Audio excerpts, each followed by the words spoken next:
तो जैसा कि लास्ट एपिसोड में हम लोगों ने देखा था कि जूली बाई फेंग को एक लड़की को मारते हुए देख लेती है, जिसके बाद वो उस पर एरो से अटैक करती है, मगर बाई फेंग बचकर निकल जाता है और फिर बाई वुई उसे बचाने के लिए जूली के साथ फाइट करती है, जिसमें वो जूली को काफी कड़ी टक्कर दे रही होती है और जूली के फेस पे हल्की सी खरोच भी आ जाती है। मगर हम देखते हैं कि जूली अपनी सीक्रेट टेक्निक को अचीव कर लेती है, जिससे वो एक ही एरो के साथ बाई वुई का खेल खत्म कर देती है और फिर बाई फेंग पर हमला करती है, जिससे बाई फेंग की बग्गी पूरी तरह से डिस्ट्रॉय हो जाती है। और दूसरी तरफ यान वुई उस एल्केमी केव को देखकर कहता है कि यहाँ पर इतने ज्यादा कीमती फर्नेस पड़े हुए हैं, आखिर इन डीमन क्लान के लोगों को कौन फंडिंग कर रहा है।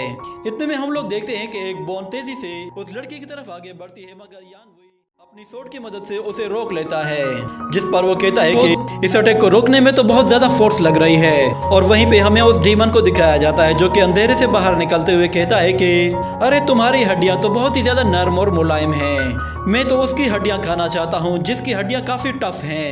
आखिर वो कहाँ है, मैं उसका इंतजार नहीं कर सकता।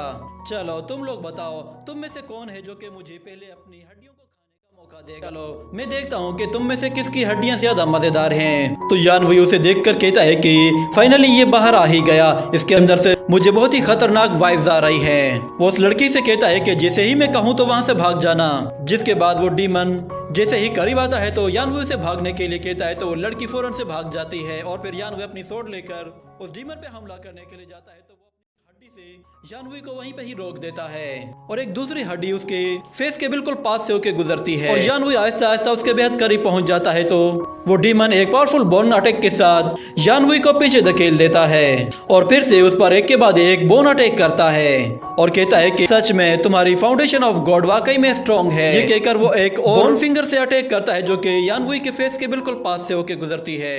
इसी तरह वो उस पर एक के बाद एक बोन अटैक करता जाता है, मगर यान वुई आसानी से वहां से बाहर निकल आता है। ये देखकर वो डीमन यान वुई से कहता है कि इतनी यंग एज में तुमने काफी कुछ अचीव कर लिया है, मुझे तुम्हारे अंदर से कुछ खतरे की बू आ रही है। ये कहकर वो अपने ऊपर से कपड़ा हटा देता है, तो हम देखते हैं कि उसकी पूरी बॉडी बोन्स की बनी हुई होती है और वो कहता है कि मैं काफी टाइम से अपने इन बोन्स को टेस्ट करना चाहता था, फाइनली कोई तो ऐसा मिल गया कि जिसके सामने मैं अपनी बोन पावर शो कर सकता हूँ। तुम्हें मारने के बाद मैं तुम्हारा बोन मेरो निकाल कर उसे टेस्ट करके देखूंगा। ये कहने के साथ ही वो एक साथ बहुत सारे बोन अटैक कर देता है, जिनसे बचने के लिए यान वुई अपनी सोर्ड का इस्तेमाल करता है।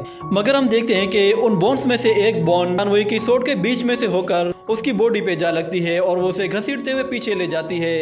उस बोन अटैक से यान वुई काफी इंजर्ड हो जाता है, उसे काफी वीकनेस होने लगती है, जिस पर वो कहता है कि आखिर ये मेरे साथ हो क्या रहा है। तो वो डीमन कहता है कि मेरी ये बॉन्ड्स जिस भी बंदे को एक मर्तबा हिट कर जाए तो फिर उसकी वाइटलिटी आहिस्ता आहिस्ता हो जाती है। ये कहने के साथ वो फिर से बोन फिंगर से अटैक करता है, मगर यान वुई गायब होकर ऊपर चला जाता है और अपनी फाउंडेशन टेक्निक मीटियोर शॉट का इस्तेमाल करता है, जिससे वो उस डीमन पर एक जोरदार अटैक करता है और वहां पे एक जबरदस्त धमाका होता है, जो कि पूरे महल को हिला के रख देता है। मगर हम देखते हैं कि इतने पावरफुल अटैक के बावजूद भी वो डीमन अभी भी जिंदा होता है, फौरन से यान वुई के पीछे पहुंचता है और जैसे ही उस पर हमला करने वाला होता है तो मेंग चुआन अपनी सोर्ड की मदद से उसके अटैक को रोक लेता है।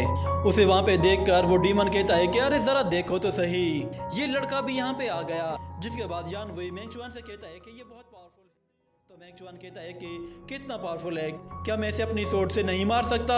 और फिर हमें मेंग चुआन का फ्लैशबैक दिखाया जाता है, जिसमें वो उस लड़की को लेकर आ रहा होता है, तो वो लड़की उसे जैसे ही मारने की कोशिश करती है तो मेंग चुआन उसका हाथ काट देता है और वो वहीं पर ही पड़ी रहती है। जिसके बाद वो डीमन हंसते हुए मेंग चुआन से कहता है कि फाइनली तुम यहाँ पे आ ही गए, तुम्हारी हड्डियां काफी टफ हैं, उन्हें खाने में बहुत मजा आएगा और डीमन स्लेइंग कंपटीशन में हमारा ख्याल रखने के लिए तुम्हारा बहुत बहुत शुक्रिया। तुमने बहुत डीमंस को मारा जिनकी हड्डियां खाकर बहुत ही मजा आया। करता है तो मेंग चुआन पलक झपकते ही सारे अटैक्स रोक लेता है और फिर वो यान वुई से कहता है कि चलो दोनों साथ में अटैक करते हैं। ये कहने के साथ वो दोनों ही उस पर टूट पड़ते हैं और वो डीमन उनसे लड़ते हुए कहता है कि मैंने सुना है कि तुम दोनों ने मिलकर टाइगर डीमन को मारा था। मैं उस टाइगर डीमन की हड्डियों को खाने के लिए बेसब्री से इंतजार कर रहा था। मैं चाहता था कि मैं उसकी हड्डियों से वाइन बनाकर पीऊं, मगर तुम लोगों ने उसे पूरी तरह से खत्म कर दिया। कम से कम तुम्हें उसकी हड्डियों को रिस्टोर कर लेना चाहिए था ताकि मैं उसकी ड्रिंक बना सकता। ये कहकर वो मेंग चुआन की सोर्ड को अपने हाथ से ही रोक लेता है और उस पर हमला करने के लिए जैसे ही अपना हाथ ऊपर करता है तो पीछे से यान वुई अपनी सोर्ड से करता है, मगर वो डीमन उस सोर्ड को अपने एक हाथ से ही रोक लेता है और उसे पीछे धकेल कर अपने चारों तरफ आग लगा देता है। और फिर हम देखते हैं कि उस आग से बहुत ज्यादा बोन्स बाहर निकलने लगती हैं।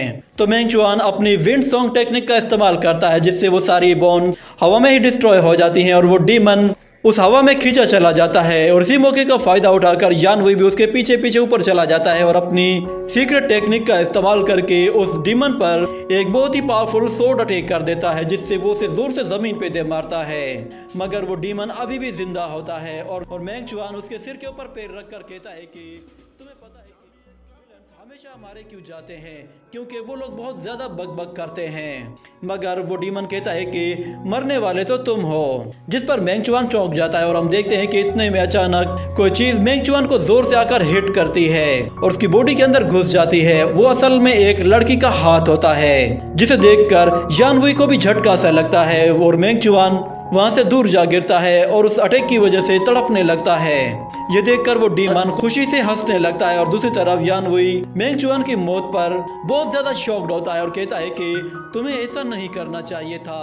ये कहने के साथ उसे गुस्सा आने लगता है और गुस्से में हम देखते हैं कि कलर अचानक से चेंज हो जाता है और वो आउट ऑफ कंट्रोल होने लगता है। मगर इतने में अचानक मेंग चुआन खड़ा हो जाता है जिसे देखकर यान वुई भी शांत होना शुरू हो जाता है। और दूसरी तरफ वो डीमन मेंग चुआन को जिंदा देखकर काफी हैरान होता है और कहता है कि ये कैसे हो सकता है, तुम्हें तो मर जाना चाहिए था। मगर हम देखते हैं कि वो हाथ मेंग चुआन के हार्ट तक नहीं पहुंचा था, बल्कि उस हार्ट से लाइटनिंग निकल रही थी जो कि उस हाथ को अपने करीब नहीं आने दे रही थी और मेंग चुआन उसे निकाल कर फेंक देता है।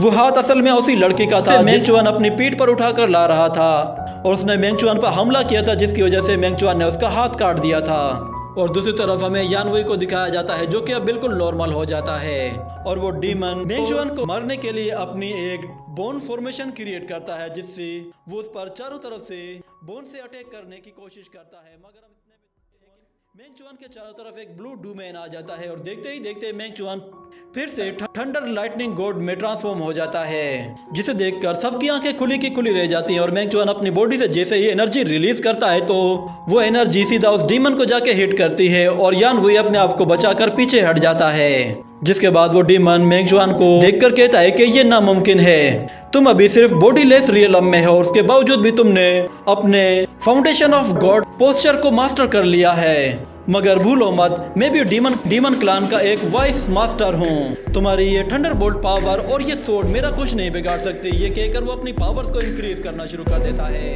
और मेंग चुआन पर जैसे ही मोर्चा करता है तो डीमन इस बार फिर से हमला करने की कोशिश करता है। तो मेंग चुआन इस मर्तबा भी अपनी सोर्ड से आसानी से उसके अटैक को ब्लॉक करके उसकी तरफ आगे बढ़ता है। मगर इससे पहले कि वो डीमन मेंग चुआन पे हमला करता, मेंग चुआन पलक झपकते ही उसके पीछे आ पहुंचता है, उसे एक जोर से पंच दे मारता है और फिर से उसके पास पहुंचकर उसे फिर से मारना शुरू कर देता है। और हमें बताया जाता है कि वो डीमन असल में कोई मामूली डीमन नहीं है, उसकी हड्डियां स्टील से भी ज्यादा मजबूत है।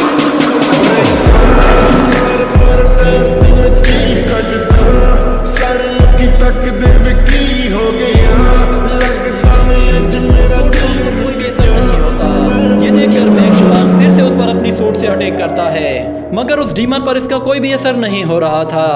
जिसके बाद मेंग चुआन कहता है कि अच्छा ऐसी बात है, अगर मैं तुम्हें फिजिकली डिस्ट्रॉय नहीं कर सकता तो मैं तुम्हारी सोल को ही डिस्ट्रॉय कर देता हूँ। ये कहकर वो अपनी सोल को गोल घुमाता है और हम देखते हैं वो अपनी प्रिमोडियल बॉडी की सीक्रेट टेक्निक को यूज करता है जो कि मून शेकिंग टेक्निक होती है।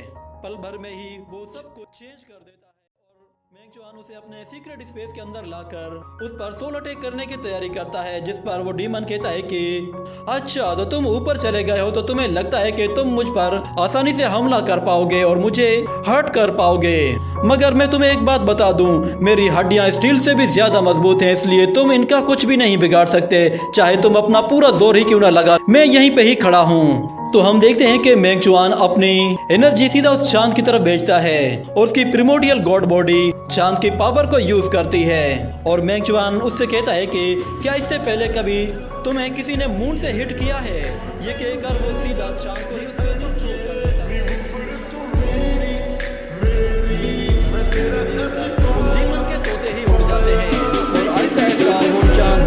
आकर उसे हिट करता है तो पूरी की पूरी जमीन ही हिल जाती है। और फिर हमें कुछ देर बाद का सीन दिखाया जाता है जिसमें हम देखते हैं कि वो डीमन अभी भी जिंदा होता है और अपने आप को सही सलामत देखकर बहुत ज्यादा खुश होता है और हंसते हुए मेंग चुआन का मजाक उड़ाता है और कहता है कि देखो मुझे कुछ भी नहीं हुआ, चाहे तुम कितना भी पावरफुल अटैक कर लो, मेरा कोई भी कुछ भी नहीं बिगाड़ सकता। ये कहने की ही देर थी कि उसकी बॉडी राख बनकर हवा में बिखर जाती है। सीक्रेट स्पेस से बाहर निकलता है तो डीमन वहीं पे ही गिर जाता है और फिर हमें मेंग चुआन को दिखाया जाता है।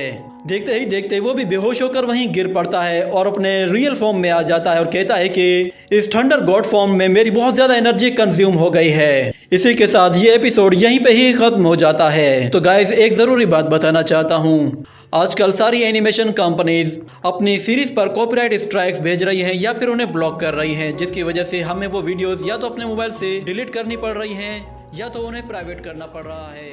इसलिए वो वीडियोस आपको हमारे चैनल पर नहीं आएंगी, मगर कुछ टाइम के बाद हम लोग खुद ही वो सारी वीडियोस पब्लिक कर देंगे। और ऐसा सिर्फ मेरे साथ नहीं हो रहा बल्कि जितने भी यूट्यूबर्स हैं सबके साथ यही हो रहा है, सबकी वीडियोस ब्लॉक हो रही हैं। मगर ये कुछ टाइम के लिए सख्ती होगी, उसके बाद फिर सब कुछ नॉर्मल हो जाएगा, तो वो वीडियोस आपको फिर दोबारा से चैनल पर मिल जाएंगी।